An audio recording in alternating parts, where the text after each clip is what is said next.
Hello everyone, and welcome to your 10th lesson of Grade 8 History World War I. Today we're going to have a quick look at America joining World War I and some of the history of South Africa and their role in World War I. So let's quickly recap and take a look at Europe, because this is where most of the fighting appears to be taking place.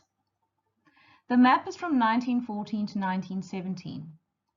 So we have learnt about the Western Front, which was between Germany, France, and British soldiers. But on the other side of the German Empire and Austria-Hungary was Russia, and there was a war taking place there too.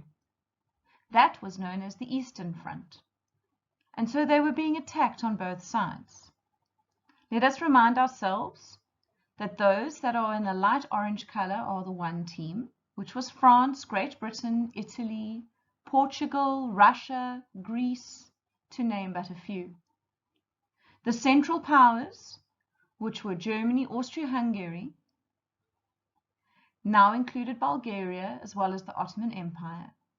And then there were those who wanted to remain neutral, which we have discussed in previous lessons, meaning that they didn't really want to participate in the war at all. Those neutral countries are in green. No one expected World War I to last so long.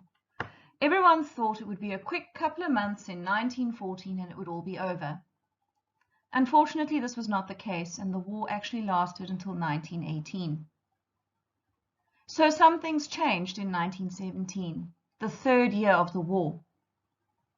Russia was having their own issues, and during 1917 there was the Russian Revolution, and Tsar Nicholas II was no longer in charge. Now this was a good thing for Germany and Austria, because remember, Germany and Austria were fighting Russia on the Eastern Front.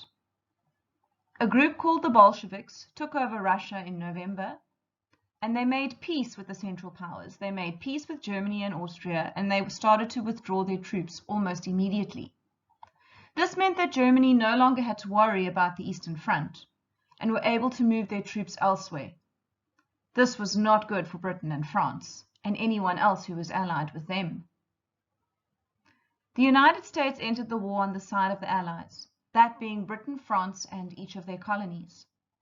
At this stage, the president was Woodrow Wilson, and in the beginning he didn't want to go to war. You need to remember that America was a new country, where a lot of Europeans had moved to in order to escape war and politics. Now, how was he supposed to encourage his new country to join a European war when he had Germans, and he had Irish, and he had Scottish, and he had French, all living in America? He did, however, change his mind in 1917 for two main reasons. The one being that America had been supplying Europe with food, with clothing, with needed military assistance in the form of weaponry to the British and the French. And the Germans discovered this and started to sink any US supply ships using submarines. The United States also found out that Germany had promised to give Texas, New Mexico, and Arizona, which were all now American states, back to Mexico in return for Mexico's help in the war. This made the United States very angry, and so they declared war on Germany on the 6th of April, 1917. It is important to remember that by the time America joined the war, the British and the French, and those who were in favor of them joining their side, had been fighting for a very, very long time, especially along the Western Front with trench warfare. During the winter of 1917 to 1918, there were more German soldiers than Allied soldiers on the Western Front. But in 1918, the situation changed, as nearly 10,000 US troops landed each day in France. The Germans knew that the Americans were building up forces. They staged several attacks against the British and French to weaken them before the Americans arrived in force. The Germans had some success at the Second Battle of the Somme. However, the German troops were worn out. They too had been fighting a long time. After the Second Battle of the Marne in July 1918, the Allies had taken control of the war. By November, they had driven back the Germans to the battle lines of 1914. So America was like this fresh wave of soldiers filled with strength and energy and positive morale, and that is exactly what the British and the French needed in order to win the war.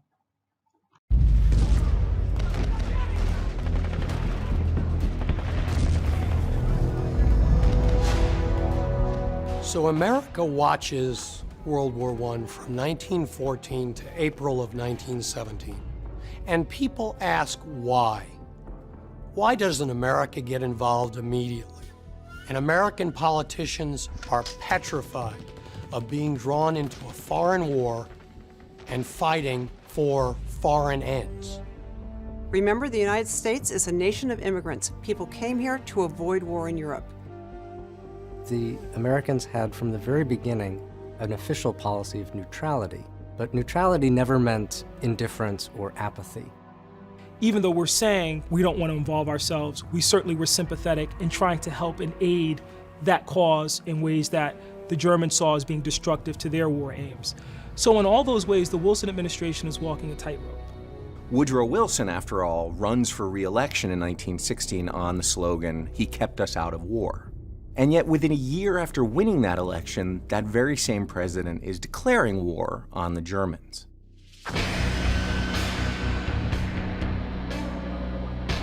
Ultimately, the triggering event that brings us into the war is Germany's decision to revive unrestricted submarine warfare. Added to that, the Germans had managed in a particularly ham-fisted way to try and recruit the Mexicans to come in on their side if America entered the war. And they had offered to return to the Mexicans all the lands they had lost in the 19th century to the US, Texas, New Mexico, Arizona. The Germans sent this offer to the Mexicans by telegram, Western Union, of all things. Only what they didn't realize was the Western Union office was in London. And so the British captured the telegram and promptly sent it to the US and released it in public. And that angered the American people so much that, combined with unrestricted submarine warfare, Wilson felt that he had to take the US into the war against Germany and Austro-Hungary.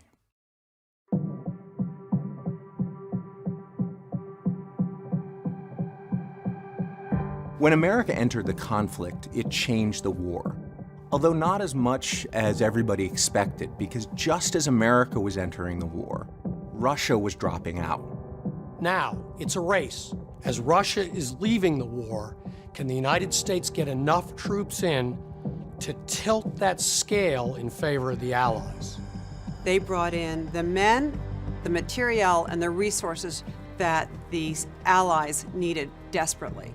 The French and the British were suffering a sense that the war was stalemated, that defeat might be coming, and the American commitment was a real shot in the arm for both political leaders and for ordinary soldiers in the trenches.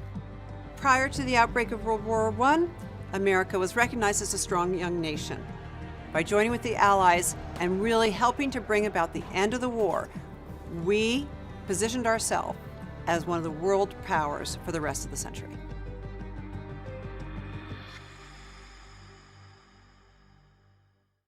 So let us take a world view of World War I. We always think of Europe when we think of World War I, but look closely at the map. Those in orange were part of the Triple Entente. This was due to all the colonies that were owned by the French and the British. If you look at that world map, a lot of it is in orange. Germany and Austria's sides are the purple, and they're quite scattered. A few countries in Africa, but again surrounded by the orange, and a few countries in Europe, also surrounded by the orange. The green would be neutral. But if you look at this map of 1917, Canada, the USA, parts of Africa, South America, New Zealand, Australia, and until 1917, Russia, China, India, even Japan were all against Germany and Austria. But what does South Africa have to do with World War I? I mean, South Africa is right at the bottom of Africa, very far away from the initial conflict. However, following the British declaration of war against Germany on the 4th of August 1914, South Africa was consequently part of the conflict due to her status as a colony within the British Empire. South Africa, along with Australia, New Zealand, and Canada, were only semi-independent, and they could not exercise an autonomous, meaning they didn't have the freedom to control their own affairs, separated from the United Kingdom. So whatever decision Great Britain made, that meant that these other countries had to go along with it. Between 1914 and 1918, over 250,000 South Africans of all races from a population of 6 million volunteered to serve. So this was not conscription. They stepped forward and said that they would fight.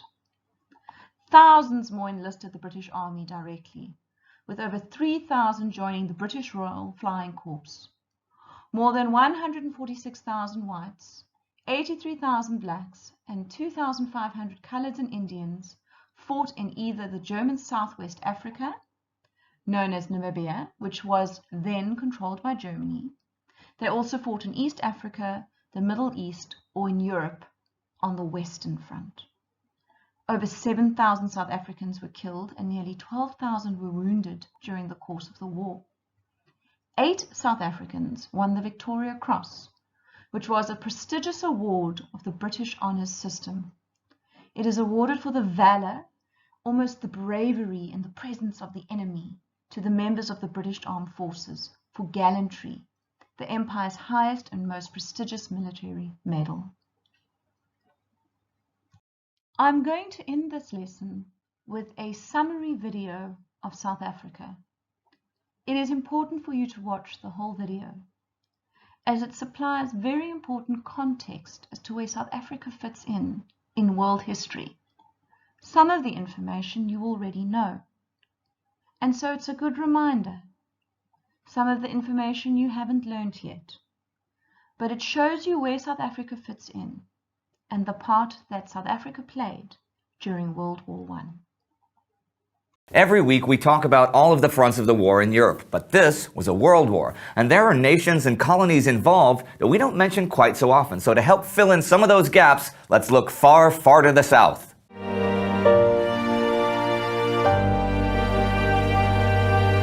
I'm Indy Nidell. Welcome to a Great War special episode about South Africa in the First World War. Now, in general, when the war began, English and French troops prepared to seize the 4 German colonies in Africa: German East Africa, German Southwest Africa, Togoland, and Cameroon. The war in Africa would drag over 2 million Africans into the conflict, from Algeria to South Africa, the vast majority of whom did not want war at all, but were pretty much stuck with it since 1885, when France, Britain, Germany, Portugal, and Belgium met in Berlin to finalize the scramble for Africa. I'd like to take a brief look now at South African history before the war to give a general idea of the situation there. Between 1835 and 1845, about 15,000 people moved out of the British Cape Colony, across the Orange River, and into the interior of South Africa. Their great trek was a rejection of the British philanthropic policy with its equalization of black and white at the Cape, and of the political marginalization they experienced on the Eastern Cape frontier. These were the Boers, Afrikaners of Dutch descent. Hey Andy, you remember me? Yeah, you're Dan from Extra Credit. Hey, you guys did that series on the outbreak of World War I a while back, right? That's right, we did, and I overheard you saying that you'll be talking about South Africa today. You know, we actually just made a new series about the history of the Zulu nation in South Africa. Well, that sounds pretty cool, and you know what? I bet our viewers would actually like to see that because it's related to our topic today. I thought so. That's why I brought with me this box. They can click it and learn all about the native history of South Africa. Just click it. Well, sweet. Thanks for coming by, Dan. My pleasure. You know, you've got a really nice setup here. I like the vest. You should try adding a tie, though. Makes you look more respectable. Well, I don't think I need to take advice about looking respectable from a cartoon character, but thanks anyway, Dan. Suit yourself. Get it? Because Yeah, I guess. you're wearing. We're done here. Okay, but thanks anyway. See you later. Okay, bye. Anyway, the Boers, Afrikaners of Dutch descent.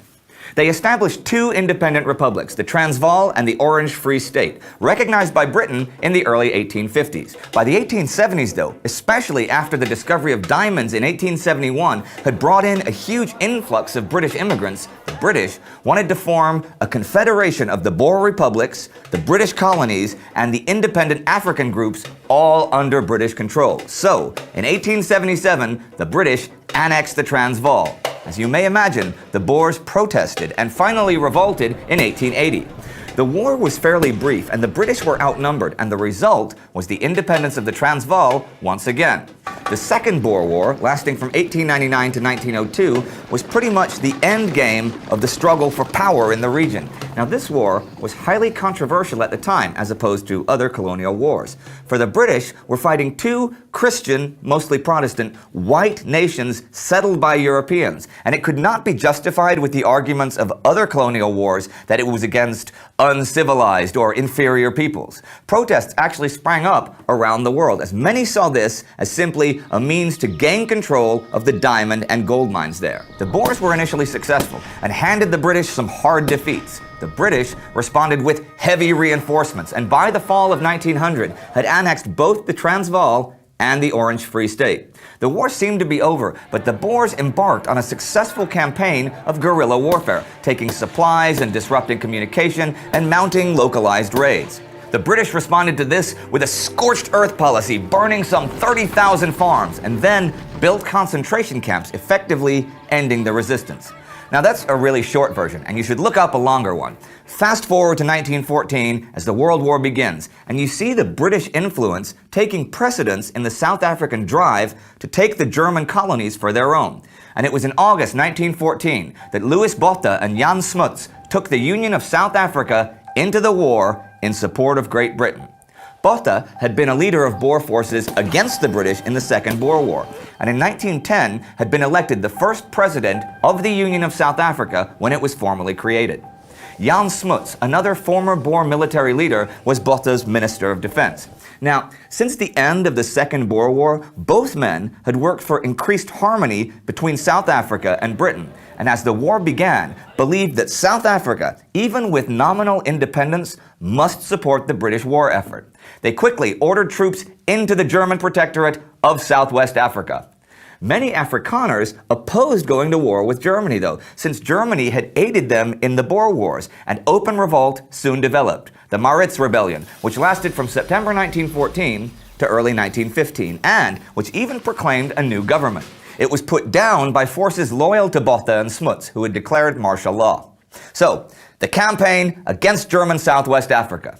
It had overwhelming numerical superiority over the enemy, and by July 1915, the Union troops had conquered it. The following year, General Smuts was put in charge of the conquest of German East Africa. Fighting would become particularly brutal in German East Africa, where the brilliant German general Paul von Lettow-Vorbeck had, in 1915, after some quick early victories, realized that he could never have numerical or weapon superiority over his adversaries, and adopted a guerrilla strategy, drawing more and more local areas into the war. More than 200,000 bearers transported weapons, ammunition, and food for the troops. The myth of the faithful askari, the Swahili word for soldier, still exists today in German history books. In reality, these men had been torn from their roots and were looked down upon by local populations, while back home they were missed in the fields. Harvests suffered or were plundered and destroyed by troops passing through to ensure there would be no food left for their pursuers. Among World War I campaigns, the East African one actually turned out to be the longest of all. As the armistice was being signed in Europe on November 11, 1918, the last of the German forces were still fighting their British counterparts in East Africa. Indeed, von Lettow-Vorbeck finally surrendered 2 weeks later, on November 25th. The most impressive monument for South African soldiers in the First World War is not in Africa, though, but in France. More specifically, in Delville Wood, where the Battle of the same name, part of the Battle of the Somme, was fought in 1916. In mid-July, the South African Infantry Brigade under Major General H.T. Lukin was ordered to clear the wood of enemy soldiers to provide cover to the flanks of the British Brigade. The South Africans occupied the wood on the 15th, but the problem was not so much to take the wood as it was to hold it, and their orders were to hold it at all cost. Despite fierce German counterattacks and artillery bombardments, the brigade held out until relief came after 6 days of fighting. 6 days and 5 nights. There was nothing left at all of the forest by the end except tree trunks and mud. The German bombardment had been firing up to 400 shells a minute. Only 750 South African soldiers were left, less than a quarter of the initial force. The numbers of South African troops were actually much higher than one might imagine for a colony so far removed from the main action. Over 146,000 men served in South African units active in Africa during the war, and 136,000 South African troops fought in the Middle East and on the Western Front. Actually, one of the main goals of the German military commanders in the African colonies was to keep the South African troops busy so they couldn't be sent to fight against Germany in Europe. One side note here, native African troops from French West Africa saw action in Western Europe, but the British never took native African soldiers off the continent. So, I said that there were political tensions in South Africa. There were also racial and cultural tensions, and in many areas, these frustrations developed into mutinies and uprisings throughout the war. In Nyasaland, now Malawi, the American-trained missionary John Chilembwe led an uprising in early 1915. This was religious as well as being anti-colonial. The outbreak of the war had hardened Chilembwe's views of Africa for Africans, and the German invasion of Nyasaland and the consequent deaths of the locals was the final impetus for the rebellion. It was put down and Chilembwe was killed, but his ideas were fairly widespread, though less violent. There was a big Republican movement led by J.B.M. Hertzog that spearheaded the Afrikaner anti-imperialist movement and became the main political opposition to Smuts. Hertzog would eventually become prime minister. But that was after the war, and it's not my task to speak about what happened after. I just wanted to give you a quick look at what was going on in South Africa during the actual war years. Funny, Nelson Mandela was born into this world at war, in July 1918, when there was still no end in sight. Mandela, considered by many worldwide to be the real father of his nation, embodied a spirit of democratic values and equality for all that was conspicuously absent in each and every single nation fighting the war. Let's hope we've learned something since then. Now don't forget to check out our special episode about General Paul von Lettow-Vorbeck right here. And for a detailed look at the story of the Zulu Nation, check out our friends over at Extra Credits and their show, Extra History. It's really good stuff. Seriously. And don't forget to subscribe. See you Thursday.